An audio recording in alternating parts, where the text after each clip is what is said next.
नमस्ते बच्चों, आज का जो हमारा टॉपिक है बच्चों वो है समविभव पृष्ठ या फिर इक्विपोटेंशियल सरफेस। समविभव पृष्ठ या इक्विपोटेंशियल सरफेस से बच्चों क्वेश्चंस पूछे जाते हैं। सीधे सीधे आपसे परिभाषा ही पूछी जाती है कि इक्विपोटेंशियल सरफेस किसे कहते हैं। ठीक है, तो यहाँ पर हमें देख रहे हैं कि इक्विपोटेंशियल सरफेस किसे कहते हैं, क्या होता है, इसके क्या क्या गुण होते हैं।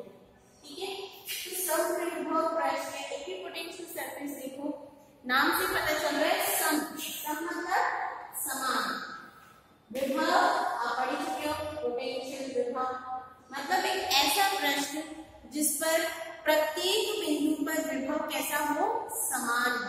क्लियर, इसकी परिभाषा हमारे पास इधर डायग्राम में दी है। इसके जो वर्ड है, इसकी जो हेडिंग है इसी से मिल रही है हमें। समविभव पृष्ठ का मतलब क्या होता है, समान, कि वह पृष्ठ जो कि कैसा हो हमारा, उसके प्रत्येक बिंदु पर, कि ऐसा पृष्ठ जिसकी प्रत्येक बिंदु पर P1 पर भी विभव V है, P2 पर भी विभव V है, P3 पर भी V है, यहाँ पर Pn पर भी विभव का मान क्या है, V है। मतलब एक ऐसा पृष्ठ जिस पर प्रत्येक बिंदु पर विभव का मान क्या बना रहे हैं बच्चों, समान बना रहे हैं, ऐसा पृष्ठ समविभव पृष्ठ कहलाता है। ठीक है, अब समविभव पृष्ठ को हमने देख लिया। हम बोल रहे हैं कि एक एक करके हमारे पास इसकी गुण आते जाएंगे, जो इसकी परिभाषा से हमारे पास गुण आ जाएगा। ठीक है, अब हम बोल रहे हैं कि समविभव पृष्ठ है, ठीक है, मतलब इन दोनों बिंदुओं पर विभव का मान क्या है, समान है। ये कोई भी दो बिंदु मान लेते हैं यहाँ पे A और B। इन दोनों बिंदुओं पर विभव का मान क्या है, A बिंदु पर विभव भी A B है और B बिंदु पर विभव भी क्या है, B है। तो अगर आपको A और B के बीच विभवांतर निकालने के लिए दे दे तो कैसे निकालोगे, तो सबसे पहले हमारे पास परिभाषा क्या आ गई कि वह पृष्ठ जिसके प्रत्येक बिंदु पर विभव समान हो।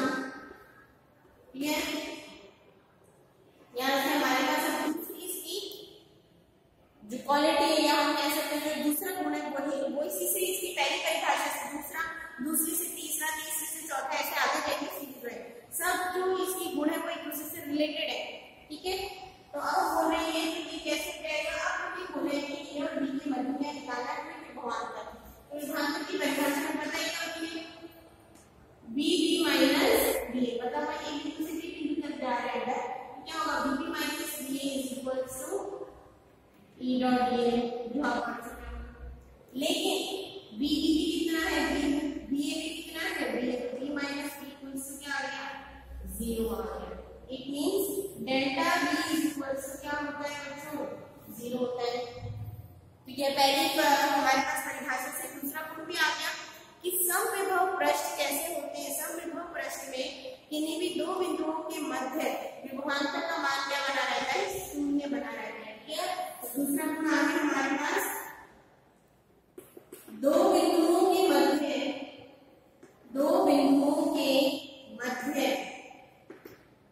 विभवांतर क्या होता है, 0 होता है। दो बिंदुओं के मध्य विभवांतर क्या होता है बच्चों, 0 होता है। That is delta B is equals to 0। Clear, ये आ गया सेकंड गुण हमारे पास। अब इस सेकंड गुण से ही, सेकंड परिभाषा से हमारे पास तीसरा गुण आ जाएगा, जो कि क्या बच्चों, हमने बोला कि विभवांतर 0 है, तो मतलब कि हमें इस A बिंदु से B बिंदु तक जाने के लिए हमें क्या करना पड़ेगा, कुछ कार्य करना पड़ेगा। और A बिंदु से B बिंदु तक जाने के लिए जो भी आपने कार्य करा है वो क्या हो जाएगा, यहाँ पर वो भी क्या होगा बच्चों, 0 होगा। क्या पढ़ चुके हो कि delta B is equals to क्या है, उसके किए गए कार्य के बराबर W एक्सटर्नल अपॉन Q। हम क्यों आ रहे हैं, इसको A बिंदु से B बिंदु तक लेकर आ रहे हैं, तो W एक्सटर्नल अपॉन Q। जब B इक्वल्स टू 0 है तो हमारे पास क्या आ गया, कार्य भी क्या होगा बच्चों, 0 होगा। जो हम पढ़ सकते हैं, तो हमारे पास थर्ड गुण आ गया, जब डेल्टा B इक्वल्स टू 0 है और डेल्टा B इक्वल्स टू हम पढ़ सकते हैं W एक्सटर्नल अपॉन Q है, Q नॉट है, तो हमारे पास W भी क्या हो जाएगा, इसके बराबर 0 के बराबर। तो तीसरा हमारे पास क्या आ गया,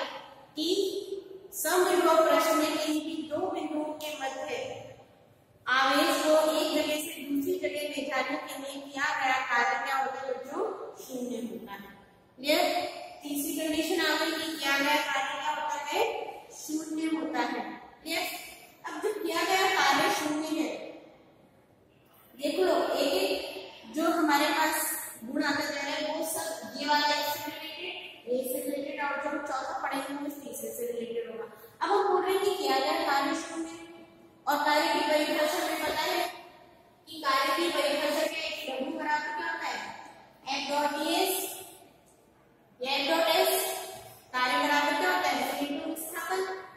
जब कार्य शून्य है फिर मतलब इनका अदिश गुणनफल भी क्या होगा, सदिश अदिश गुणनफल भी क्या होगा बच्चों, शून्य होगा। अदिश गुणनफल भी क्या होगा बच्चों, शून्य हुआ। तो इट मींस कि ये इक्वल्स टू क्या हो गया, शून्य हो गया। इट मींस कि उस पर किसी तरह का कोई भी बल कार्य नहीं कर रहा है।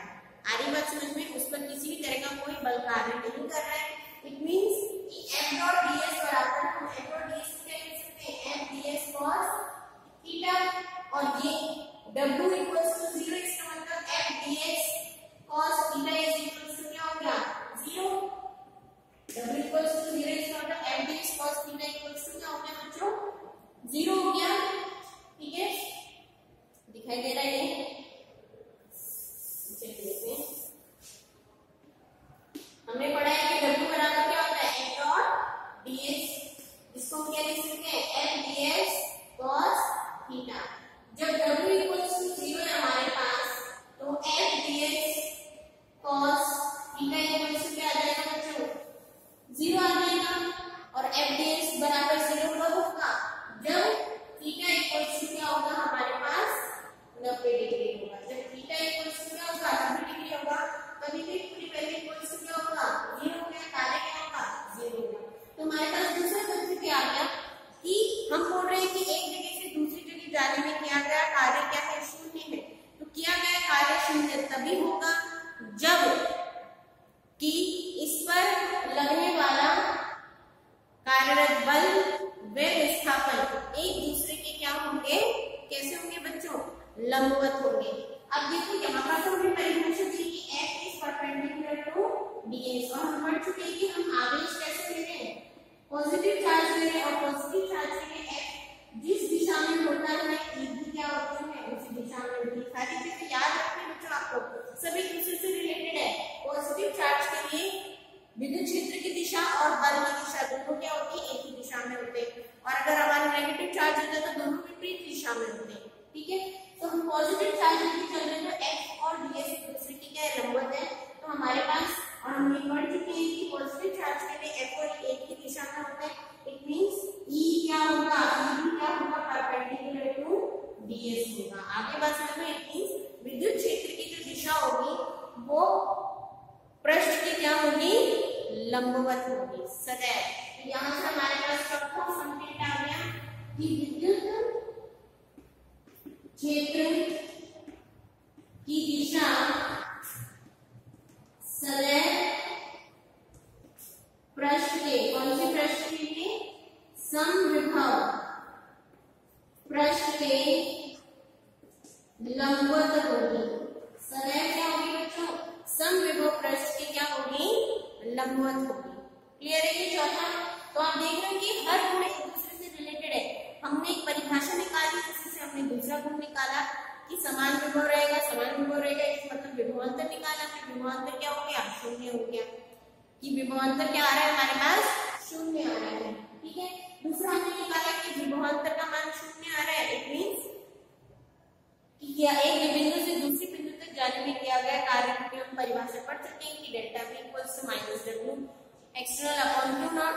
जब डेल्टा V इक्वल्स टू 0 तो किया गया कार्य भी क्या होगा, शून्य होगा। मतलब कि समविभव पृष्ठ के अंदर एक जगह से दूसरी जगह अगर हमें किसी पॉइंट चार्ज को अगर लेके जाना है तो हमें कुछ भी कार्य करने की जरूरत नहीं है, क्योंकि सभी जगह विभव समान है। कोई किसी को अपने अंदर आने से रोक ही नहीं रहा कि यहाँ का विभव ज्यादा होता है, यहाँ का कम होता है, तो ज्यादा वाला कम वाले को अपने पास आने से रोकता। लेकिन जब सभी एक जैसे हैं तो सभी फ्रेंड्स हैं वहां पर, कोई किसी को रोक ही नहीं रहा है। सबकी जो पावर है एक जितनी है, जब सबकी पावर एक जितनी है तो कोई किसी को रोक ही नहीं रहा है, दबाव नहीं डाल रहा है कि तुम मेरे एरिया में नहीं आओगी या मैं तुम्हारे एरिया में नहीं जाऊंगा। जब सब सेम है तो कोई किसी को रोकता ही नहीं और रोक ही नहीं रहा है, कार्य नहीं हो रहा है, इसका मतलब कार्य किया गया, कार्य क्या है, शून्य है। वो आसानी से एक जगह से दूसरी जगह आदेश चले जाते हैं, कोई भी कार्य करने की आवश्यकता नहीं होती है यहाँ पे। अब उसी से फिर हमने दूसरी कंडीशन निकाली कि कार्य की परिभाषा के अनुसार क्या है, एफ डॉट डी एक्स या F D S cos theta. ठीक है, तो एफ डी एस और कॉस थीटा इक्वल्स टू 0 कब होगा, जब थीटा इक्वल्स टू 90 डिग्री होगा। इट मींस एफ और डी एस एक दूसरे के क्या है, परपेंडिकुलर है। लेकिन हमें यहाँ विद्युत क्षेत्र के रूप में बताना था, तो विद्युत क्षेत्र के रूप में बताने के लिए हम पढ़ चुके हैं कि पॉजिटिव चार्ज के लिए एफ जिस दिशा में होता है, ए भी क्या होता है, उसी दिशा में होता है। तो एफ और ई दोनों एक ही दिशा में है। It means E is also perpendicular to DS. इसका मतलब ई भी क्या है, डीएस के परपेंडिकुलर है बच्चों। और जब ई डीएस के परपेंडिकुलर है, इसका मतलब दूसरी कंडीशन आ गई हमारे पास कि समविभव पृष्ठ में विद्युत क्षेत्र की जो दिशा होती है वो समविभव पृष्ठ के सदैव क्या होती है बच्चों, लंबवत होती है। क्लियर, कि यहाँ पे अगर हमारा पृष्ठ है तो यहाँ पे अगर हमारा पृष्ठ है तो इलेक्ट्रिक फील्ड की डायरेक्शन कैसे होगी, इसके लंबवत होगी। अगर ऐसे होगी तो यहाँ इस दिशा में होगी। मतलब जहां पर भी पृष्ठ होगा हमारी इलेक्ट्रिक फील्ड की जो डायरेक्शन होगी वो उसकी क्या होगी बच्चों, परपेंडिकुलर होगी। क्लियर, तो अब यहाँ से हमारे पास 4 हमने गुण निकाल लिए। अब जो 5 अब इसमें से देखो ऑब्जेक्टिव क्वेश्चंस बनते हैं बच्चों कि कोई भी आपको ऑब्जेक्टिव क्वेश्चन मिले उसमें से कोई सा भी एक कारक के ऊपर आपको ऑब्जेक्टिव क्वेश्चन मिल जाएगा कि हाँ भाई ये वैल्यू अलग अलग है, थीटा का मान इतना इतना, तो समविभव पृष्ठ के लिए कौन सी कंडीशन सेटिस्फाई होती है, तो थीटा इक्वल्स टू 90 डिग्री वाली होती है। क्लियर, अब जो नेक्स्ट है गुण वो है हमारा, नेक्स्ट गुण क्या है कि समविभव पृष्ठ जो होते हैं बच्चों कभी भी एक दूसरे को नहीं काटते हैं। ठीक है, चौथी हो गई थी, 5 है कि समविभव पृष्ठ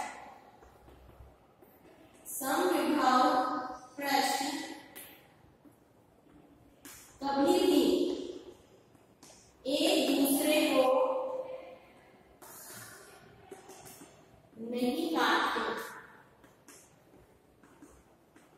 अगर वो एक दूसरे को काटेंगे, जैसे कि आपका समविभव पृष्ठ है और दूसरा ये आपका समविभव पृष्ठ हो गया, तो अब यहाँ पे क्या हो गया, ये यहाँ से काट रहा है, तो इसका इस पॉइंट पर इसका विभव और ये इस पॉइंट पर इसका विभव, मतलब एक ही पॉइंट पर विभव के आपके पास दो मान आ गए, यहाँ इस वाले पृष्ठ में v1 और इस वाले पृष्ठ में v2। तो क्या ये समविभव पृष्ठ हुआ, क्योंकि हम समविभव पृष्ठ हम ये पढ़ चुके हैं बच्चों कि समविभव पृष्ठ वो पृष्ठ है जिसमें कि विभव समान बना है। लेकिन जब ये दोनों एक दूसरे को काट रहे हैं तो मतलब एक ही बिंदु पर विभव के दो मान प्राप्त हो रहे हैं कि इस P पॉइंट पर हमारे पास v1 की v1 भी मिल रही है और v2 भी मिल रहा है। इस वाले पृष्ठ के लिए तो v1, इस वाले पृष्ठ के लिए तो v1 मिल गया और इस वाले पृष्ठ के लिए v2 मिल रहा है। तो मतलब एक ही पृष्ठ पे हमारे पास दोनों मान मिल रहे हैं जो कि संभव नहीं हो सकते, क्योंकि समविभव पृष्ठ की यही परिभाषा है कि समविभव पृष्ठ में विभव का मान क्या बना रहना चाहिए, समान बना रहना चाहिए, और ये उसकी कंडीशन को सेटिस्फाई नहीं कर रहा है। तो इसलिए ये तथ्य क्या है, पूरी तरह से गलत है कि कोई भी समविभव पृष्ठ एक दूसरे को इंटरसेक्ट करें, जो कि संभव नहीं है। तो इसलिए कोई भी समविभव पृष्ठ कभी भी एक दूसरे को इंटरसेक्ट नहीं करते बच्चों, कभी भी एक दूसरे को क्या करते हैं, इंटरसेक्ट नहीं करते। ठीक है, नेक्स्ट है छठा, क्या विरोधी कर दिया, एक पॉइंट चार्ज दिया, पहले बिंदुवत आवेश पॉइंट चार्ज दिया। पॉइंट चार्ज का आपको पता है कि उसमें इलेक्ट्रिक फील्ड जो होती है वो फील्ड के रूप में सभी दिशाओं में समान रूप से क्या होती है, फैली होती है। जो आप पहले पढ़ चुके हो कि कोई भी पॉइंट चार्ज में जो इलेक्ट्रिक फील्ड होती है वो सभी दिशाओं में समान रूप से फैली हुई होती है। तो इसलिए इलेक्ट्रिक फील्ड की जो डायरेक्शन होगी सभी दिशाओं में समान रूप से होगी, परंतु ये इलेक्ट्रिक फील्ड की डायरेक्शन होगी। अब हम किसी चीज को अगर हम समझे आगे, तो इलेक्ट्रिक फील्ड अगर हम एक गोला ले, तो हमने कोई चालक गोला लिया है, तो हम पढ़ चुके हैं कि चालक गोले के ऊपर सारा का सारा आवेश कहाँ पर होता है, इसके पृष्ठ पर होता है, उसकी सतह पर होता है, चालक गोले की सतह पर, क्योंकि सारा का सारा आवेश एक दूसरे के प्रतिकर्षण होकर कहाँ इकट्ठा हो जाता है, पृष्ठ पर इकट्ठा हो जाता है। तो यही से तथ्य बनता है, और पृष्ठ पर इकट्ठा हो गया तो इस आवेश की भी अंश दूरी सेम है, इस आवेश की दूरी भी अंश सेम है,